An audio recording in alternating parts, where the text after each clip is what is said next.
Hello dear friends, myself Yashwant Patel, Ashwamegh परिवार, जिला party, Valsad. एक बार फिर मैथ्स के क्लास में आपका स्वागत है। यदि आपको ये मैथमेटिक्स के वीडियोस पसंद आ रहे हैं तो ज़रूर शेयर कीजिए और अपने रिलेटिव को भी भेजिए तो उनकी भी पढ़ाई अच्छी हो सके। फिलहाल आगे बढ़ते हैं। इलस्ट्रेशन नंबर 11, प्रूव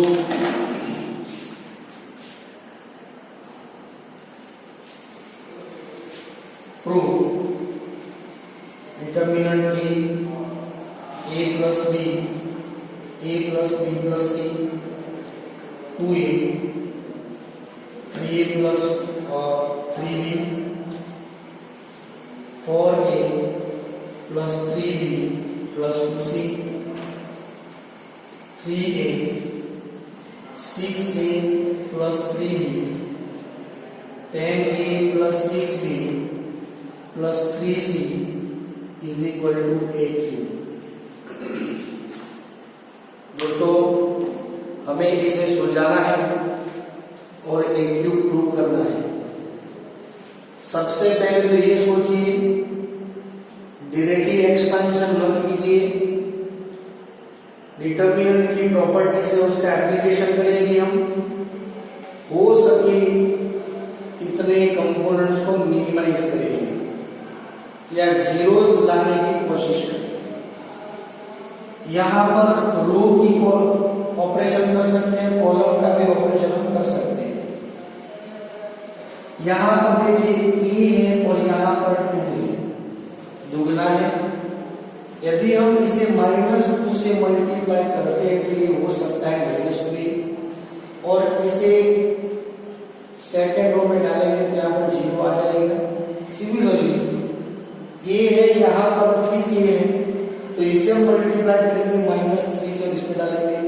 अब एक साथ दो ऑपरेशन ले सकते हैं। सबसे पहला हम लेते हैं एलएचएस हमारे पास में, हमें याद रखना है क्यों लाना है। First operation row 1 multiply by -2 adding into second. पहले हम ये ऑपरेशन के लिए काम करते हैं। a plus b plus c। यहां पर ऑलरेडी 2a है, इसे हम मल्टीप्लाई करते हैं -2 से और इसमें डालेंगे तो -2 होगा। ये ऑलरेडी यहां पर 3a plus 3b है, इसे हम मल्टीप्लाई करेंगे -2 से तो we get -2a -2b। Already यहां पर 4a plus 3b plus 2c है तो -2a -2b -2c। Third component क्या है? 3a है, r1 को मल्टीप्लाई करेंगे -3 से and adding into third row तो यहां पर हमें मिलेगा -3। 6a plus 3b ऑलरेडी है, हम यहां पर -3 से मल्टीप्लाई करते हैं तो -3a -3b। यहां पर 10a 6b plus 3c है, मल्टीप्लाई करेंगे यहां पर -3 से तो -3a -3b -3c। मेरे ख्याल से यहां पर 2 होगा, शायद देख लेते हैं। यदि एरर होगी तो बाद में पता चल जाएगा। देखिए दोस्तों, क्या कंपोनेंट्स हमें मिल रहे हैं। a plus b plus c 0, ये कैंसल, ओनली a, ये cancel, 4a -2a 2a plus b 0, ये कैंसल, ओनली 3a, ये कैंसल, 7a plus 3b। ये देखो, और भी हम ऑपरेशन ले सकते हैं। किस तरह से? अब ध्यान से देखिए, अप्लाई सेकेंड रो को मल्टीप्लाई करेंगे -3 से and adding into third row. Next operation देखिए दोस्तों, A plus B plus C 0 a 2a plus B, already यहां पर 0 है, इसे मल्टीप्लाई करेंगे -3 से, यहां डालेंगे तो यहां पर मिलेगा 0।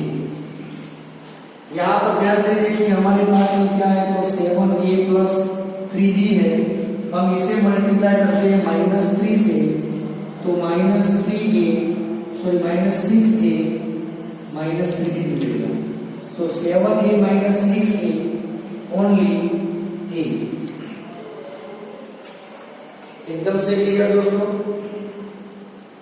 अब इसका सॉल्यूशन करने के लिए हमारे पास में दो रास्ते हैं, expansion according to first column और expanding according to third row. तो ये एक्सपांशन बहुत ही सिंपलेस्ट रहेगा यदि हम थर्ड रो के जरिए लेते हैं तो, अदरवाइज और भी हम ऑपरेशन ले सकते हैं।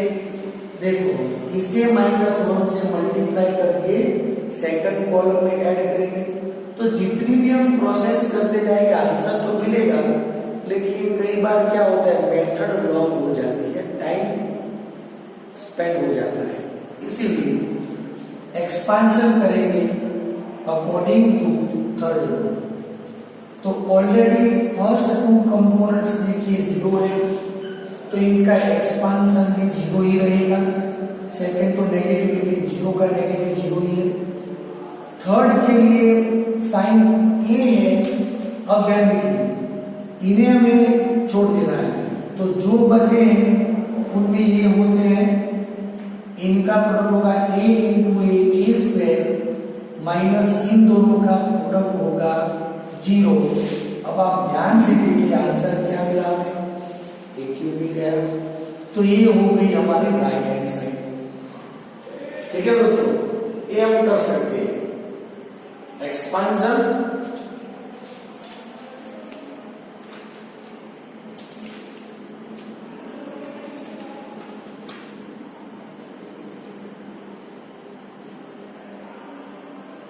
ये आपकी जानकारी के लिए लिखना है अकॉर्डिंग टू R3 के बेसिस पर हमने ये एक्सपेंशन कर दिया है।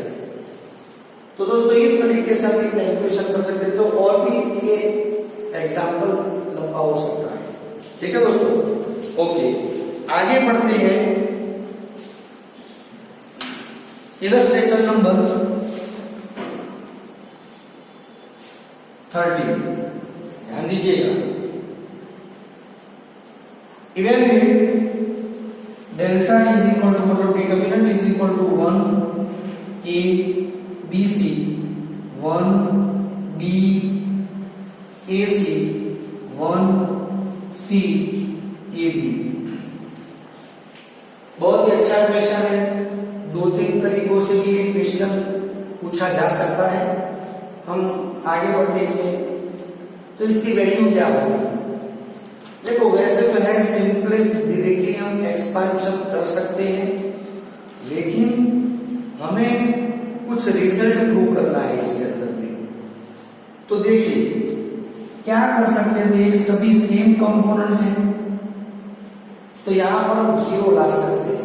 किस तरह से, किसी एक को माइनस से मल्टीप्लाई करके दूसरे रो में ऐड करेंगे तो ये हो सकता है। देखो यहाँ पर रो ऑपरेशन हम करेंगे, कॉलम ऑपरेशन फिलहाल नहीं करेंगे। ध्यान से देखिए, फर्स्ट रो को -1 से मल्टीप्लाई करके सेकेंड रो में ऐड करेंगे, या तो फिर सेकेंड रो को -1 से मल्टीप्लाई करके फर्स्ट रो में ऐड कर सकते हैं, थर्ड रो को -1 से मल्टीप्लाई करके हम सेकेंड रो में ऐड कर सकते हैं। तो देखिए कंपोनेंट्स कैसे मिलेंगे, इसे -1 से मल्टीप्लाई करके यहां डालेंगे तो 0 मिलेगा, यहां पर a - b रहेगा, यहां पर bc - ac रहेगा। इसे -1 कर से मल्टीप्लाई करके डालेंगे 0 मिलेगा। यहां पर हमें मिलेगा b माइनस सी, यहां पर हमें मिलेगा ए सी माइनस ए बी, फिर मिलेगा हमें 1 सी ए बी। ठीक है दोस्तों, अब ध्यान से देखिए यहां पर 0 a minus b, a minus b लाने के लिए दोनों में से माइनस सी कॉमन लेंगे, बचेगा a minus B. 0 b minus C, यहां से हम माइनस a कॉमन लेंगे तो मिलेगा b माइनस सी, 1 c और a b। फर्स्ट रो में से हम a माइनस बी कॉमन ले सकते हैं, a minus B common from R1 and b minus C common from R2। तो यहां पर हमें मिलेगा a minus B, b minus C. ठीक है दोस्तों, अब बचेगा क्या? 0 0 1 1 1 c minus a and a। इसका भी एक्सपांशन वेरी सिंपल हम कर सकते हैं, a minus b, b minus c, expansion में पहले 0 है तो सब कुछ 0, second component always opposite sign वाला होगा। अभी इस एलिमेंट्स को हम छोड़ देंगे तो इनका प्रोडक्शन होगा 0 माइनस इनका प्रोडक्ट होगा माइनस a।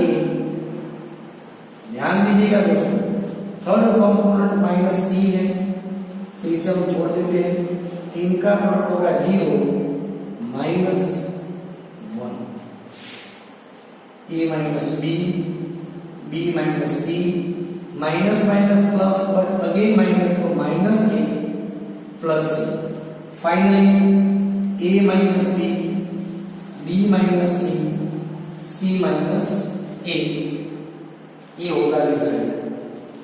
अब ध्यान से देखिए, इस क्वेश्चन को मैं दूसरी तरह से कैसे पूछ सकता हूं। If a is greater than b is greater than c, then what is the sign of this determinant? तो देखिए आप a is greater than b तो ये सबट्रैक्शन होगा positive, b greater than c तो ये होगा positive, but c less than a है, यहां पर c कम है तो ये होगा नेगेटिव। समझ गए दोस्तों? तो इनका प्रोडक्ट क्या होगा फाइनली? तो इनका प्रोडक्ट होगा नेगेटिव। तो ऐसे भी क्वेश्चन आते हैं कि साइन क्या होगा, क्या आप समझ रहे हैं? बहुत ही बढ़िया क्वेश्चन है दोस्तों। According to this example, exercise 4.2 में क्वेश्चन नंबर 8 और 9 आपको प्रैक्टिस करने हैं। फिलहाल तो 9 में आपको प्रैक्टिस करवाऊंगा नेक्स्ट वीडियो में, और आप क्वेश्चन 8 कैलकुलेट कीजिएगा। ठीक है, एक बार अच्छी तरह देख लीजिए और समझिए किस तरीके से हम इसे कैलकुलेट कर सकते हैं। धन्यवाद।